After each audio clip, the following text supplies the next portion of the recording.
Today's topic is a prisoner dilemma and personality traits. So, the prisoner's dilemma is a construct that has been examined in psychology, social psychology, game theory. The general gist is, what's more important, an individual's benefit or the greater good? I'm not even going to get into a government Marxism thing because honestly, I didn't pay that much attention. So, basically, I'm so happy I can do this with something I know. The prisoner's dilemma is much like the last 10 minutes of an episode of Law & Order SVU. Detective Benson has almost all of the evidence she needs to convict 2 perps, 1 crime. But how can she seal the deal? Well, she takes them in, separates them, and tries to turn them against each other. How? Look, guys, I know you both did XYZ, insert heinous crime here. Whoever comes forward is going to get the better deal. What happens next? Well, if prisoner A goes forward, sure, he gets the better deal, less time served, totally screws prisoner B. If prisoner B goes forward, same thing in reverse. If they both go forward, that's not going to be good for either of them. And if neither goes forward and they both just like stalemate her, guess what happens? Nothing. They both benefit because Detective Benson doesn't have enough evidence. It's fascinating. That's really not ever how it works out on Law and Order. But that's the prisoner's dilemma, and it's really a good way to gain insight into cooperation and, excitingly for me, an individual's motivations. So the question that comes to my mind is, what would make someone cooperate and what would make someone not cooperate? Because really, this is no different than the environmental negotiation thingamajig, where all the countries are trying to do good things, but if they're the first country to do good things, like reduce emissions in automobiles, then they're risking and negatively affecting their import-export shtick. But if they were all do it together, we would all win. And our grandchildren might survive, I don't know, let's say they're teens or so. However, the person who does it first has the scariest first step to take.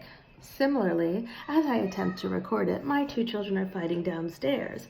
I threaten them before I press this little button that if one of them interrupted me again, they were both going to get in trouble. So now, they're kind of like subtly nudging each other and annoying the crap out of each other. But I win, because I will have a chance to finish recording this before one of them gives in. They both have something they want. She wants a sleepover with her bestie. He wants to choose what he can have for dinner. They only get it if they obey. Yay, prisoner's dilemma. So here's what's interesting to me. Enough of those kids. I'm sure they'll come in and interrupt this soon, so I'll be quick. What personality traits are likely to lead to success in the prisoner's dilemma? And by success, I mean cooperation, so that either both prisoners don't talk or all of the countries agree to make the world a better place to live. And that's the second time that's happened in 2 days. Fuck it. So, it turns out that there are 2 factors totally unrelated to each other. So, these are both correlations and not related, tied together. But it turns out that individuals who are more withdrawn on the neurotic scale, if you are not a shrinky-dink like me, simply think of individuals who are more withdrawn and almost in a borderline pathological-ish way, are more likely to cooperate. Why? Probably because they just want to make the misery of having to interact with another person end so they can go back to their comfy pajamas and waiter's blanket and finish watching the rest of Working Moms on Netflix, which is kind of good. Not that I know anyone who fits into that category. Second trait is enthusiastic. Yes, enthusiastic, extroverted people who like social interactions also kind of want to be the hero. Makes me wonder if there's a little bit of narcissism there, but I can't prove it. It's not my study. So they want to be the hero and get everyone to, resolve their issues and move on and cooperate. Those people are also more likely to fold in the prisoner's dilemma, or to do what's best for the greater good, for the greater number of people. Of course, some of you may want to draw some conclusions from this little thingamajig on a more wide-scale, global, political level. I cannot. So I would never say that those who won't cooperate for the greater good are more fucked up or deserve more time in jail or anything like that. I could, but I wouldn't.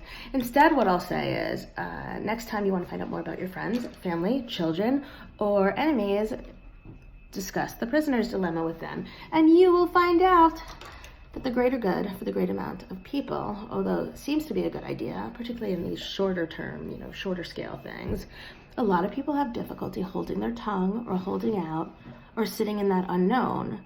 My guess, can't prove it, but would be the people that have trouble holding out are also the same people that are higher in anxiety, because it's that in-between, that limbo, that purgatory of waiting or not knowing and dreading, that I can imagine people wanting to end, the sentence, what seems like a terminal illness situation, etc., more quickly.